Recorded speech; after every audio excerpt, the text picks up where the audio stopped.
Merci de nous rejoindre sur Chérif la télévision. Mesdames et messieurs, bonsoir. Bienvenue dans cette édition. Tenue de l'Assemblée internationale de la Fédération Ansardine internationale FADI dans le cadre des festivités de la 33e édition du Mawlud. Ordre du jour, compte rendu des bilans moraux et financiers de janvier 2016 à décembre 2017. C'était ce mardi 5 décembre 2017 dans la mosquée du guide spirituel des Ansar, Ousmane Sogoré, Fatmata Kane, Abdoulaye Sogodougou.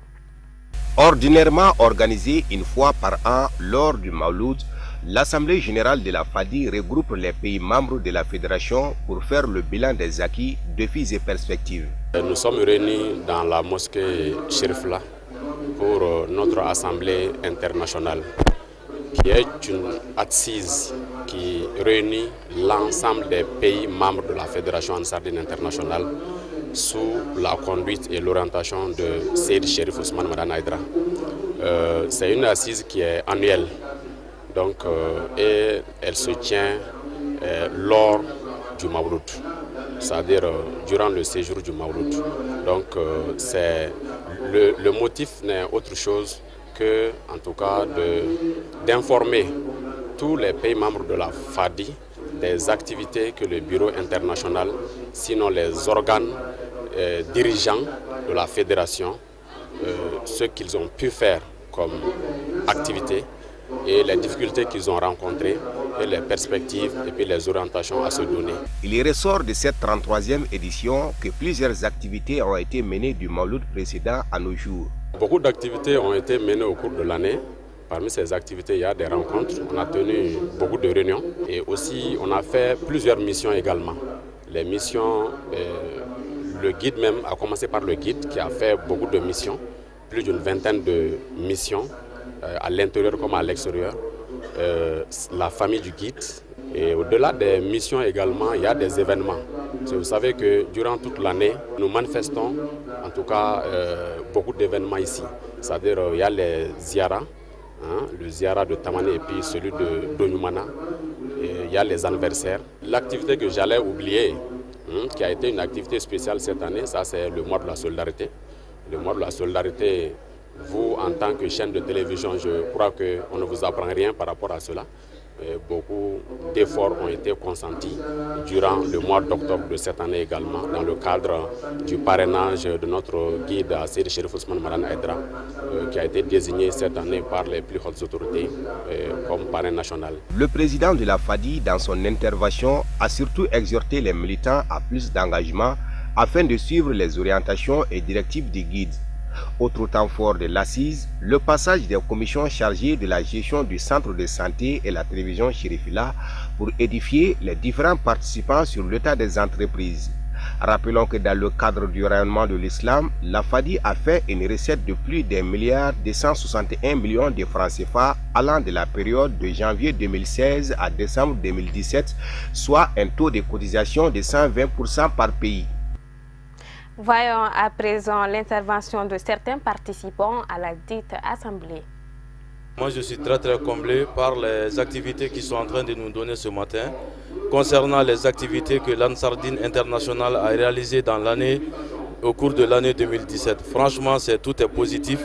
On est sur les bonnes voies. S'il plaît à Dieu, tout va rentrer dans l'ordre, s'il vous plaît. L'appel que je lance aux autres Ansar à travers le monde, c'est d'être motivé financièrement et physiquement. C'est-à-dire l'association Ansardine ne peut pas progresser tant qu'on n'a pas donné financièrement et physiquement. Donc donnez-nous la main, unissons-nous pour que nous puissions relever le défi qui est d'être le numéro 1 à travers le monde, associativement. Et ce matin, je suis animée par des sentiments de joie, de fierté et beaucoup de satisfaction.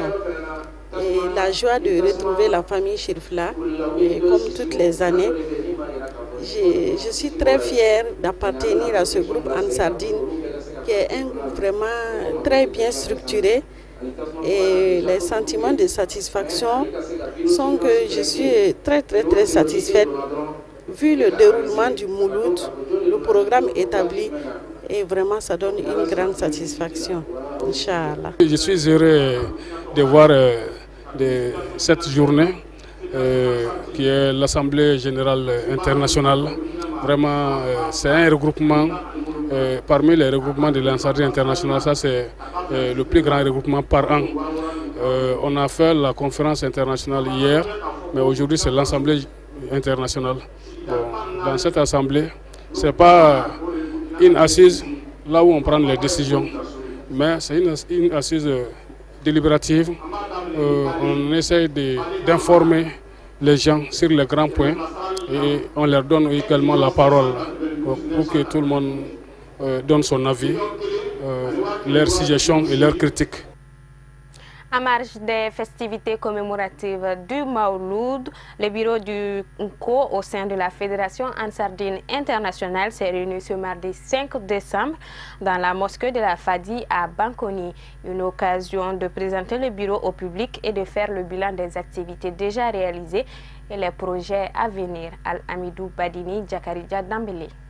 Valoriser l'écriture Nko, tel est l'objet de cette assise des adeptes du Nko, membres de la Fédération Ansardine Internationale. Au cours de cette rencontre, le bureau mis en place pour la promotion de cette écriture a été présenté au public. Un bureau qui aura pour mission centrale l'alphabétisation, l'information des membres de la fédération, mais aussi la rédaction et la traduction d'ouvrages littéraires vers le Nko. L'objet de la rencontre de ce soir, c'est l'instruction des membres de l'association Ansardine, pouvoir les instruire ou bien voir les alphabétiser dans notre langue et notre écriture.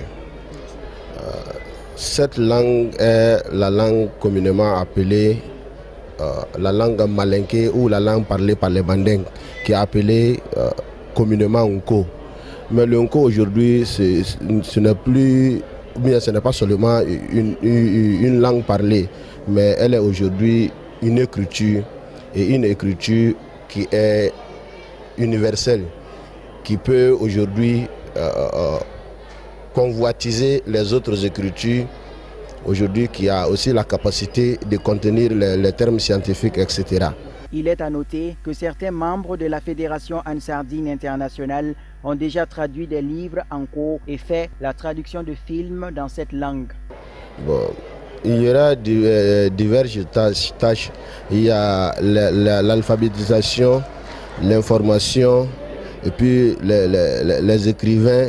Et ce aussi, il y aura une cellule de recherche pour pouvoir traduire les connaissances des autres écritures ou bien des autres connaissances en la langue malinké qui sera à la portée, Inch'Allah, de tous les adeptes du Nko. Une occasion pour les adeptes de cette écriture d'inviter le public à s'intéresser à cette langue et à se l'approprier pour une instruction efficace. Mon message, je m'adresse d'abord à l'Afrique en général.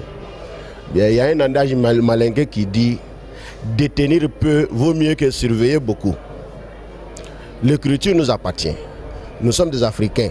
Aujourd'hui, si nous avons cette écriture, il est grand temps que l'Afrique commence à se considérer, à se revaloriser avec aujourd'hui l'outil qui manquait à l'Afrique. L'Afrique ne manque pas de connaissances, mais la connaissance a besoin d'un récipient où on doit garder cette connaissance-là. Et cet récipient est appelé écriture. Une projection vidéo sur un dessin animé a mis fin à cette rencontre. Rendez-vous est pris pour l'année prochaine. Kafouné Bacheli nous fait le tour d'horizon de l'actualité africaine. C'est tout de suite en bref et en images.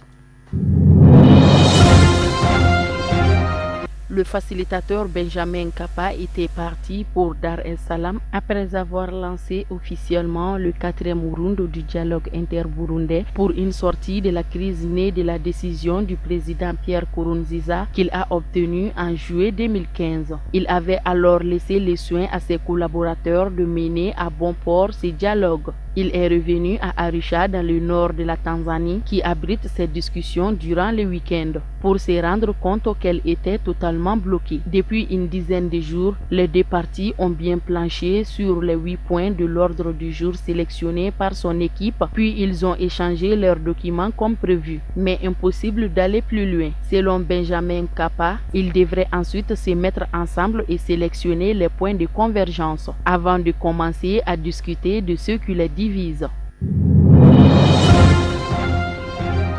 En RDC, les députés ont adopté dans la nuit de lundi à mardi le projet de la loi électorale, malgré les critiques virulentes de l'opposition et de certains membres de la majorité. L'un d'eux menace de saisir la Cour constitutionnelle en cas d'adoption par le Sénat mercredi. Les députés ont voté lundi 4 décembre le projet de réforme électorale porté par Emmanuel Ramazani Chadari, vice-premier ministre chargé de l'Intérieur et de la Sécurité. En l'absence des membres de l'opposition qui ont décidé de quitter l'hémicycle quelques heures avant le vote.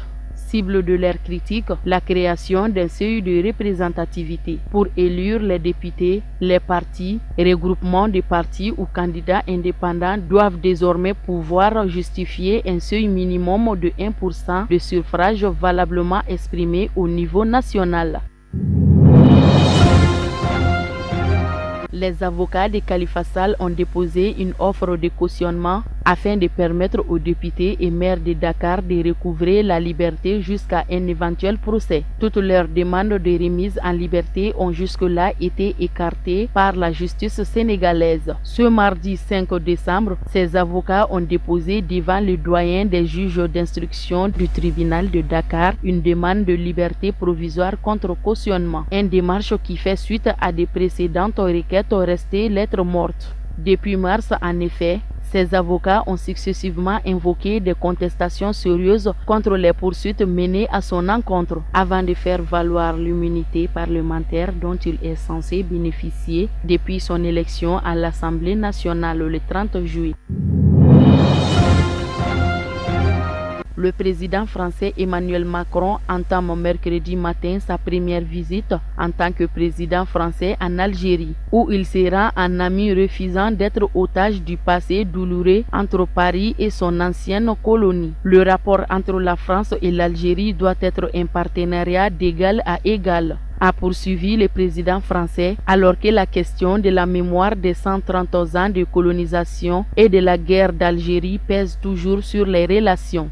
La France et l'Algérie doivent construire un axe fort autour de la Méditerranée qui se prolonge vers l'Afrique et relever les nombreux champs de coopération prometteurs.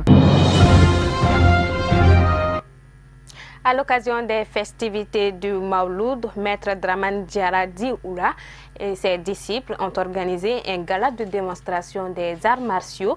C'était le lundi dernier dans la cour de l'école fondamentale de Bankoni, Djankinebougou. Boubacar Traoré, Infré.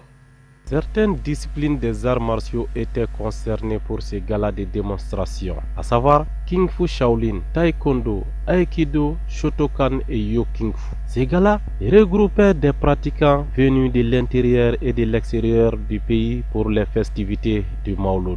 Plusieurs épreuves étaient à l'œuvre, à savoir le kata, le saut, défense, tao de bâton et sabre. Selon certains responsables de cette cérémonie, c'est une façon aussi pour eux de contribuer aux festivités du Mawlud. Ça fait 30 quelques années, notre maître dans la cadre des Mawlud, il montre les arts martiaux à les jeunes. Comme c'est ça que son rôle aussi, dans la cadre des Mawlud, c'est cette semaine aussi. Nous sommes très heureux pour montrer à toutes les jeunes aussi que la Mawlud est une grande cérémonie, une grande fête pour nous les jeunes musulmans. Bon, les autres fêtes, on voyait tous les fêtes, chacun fait son fête, mais nous, notre fête préférée, c'est la Mawlud. Donc dans ce cadre, on quitte les pays différents pour venir ici, à côté de notre grand maître, qui est Maître Oula. À chaque année, nous on fait cette démonstration pour que tous les jeunes n'aient qu'à être heureux, pour que les musulmans n'aient qu'à être heureux. C'est ça que... C'est la cause de ça aussi, nous sommes ici. A noter que le public a été émerveillé par certaines exhibitions, vivement pour le prochain Mawlud. Voilà, c'est ce qui met fin à cette édition. Merci de l'avoir suivi. Excellente suite de programme sur Chérif la télévision. Bonsoir.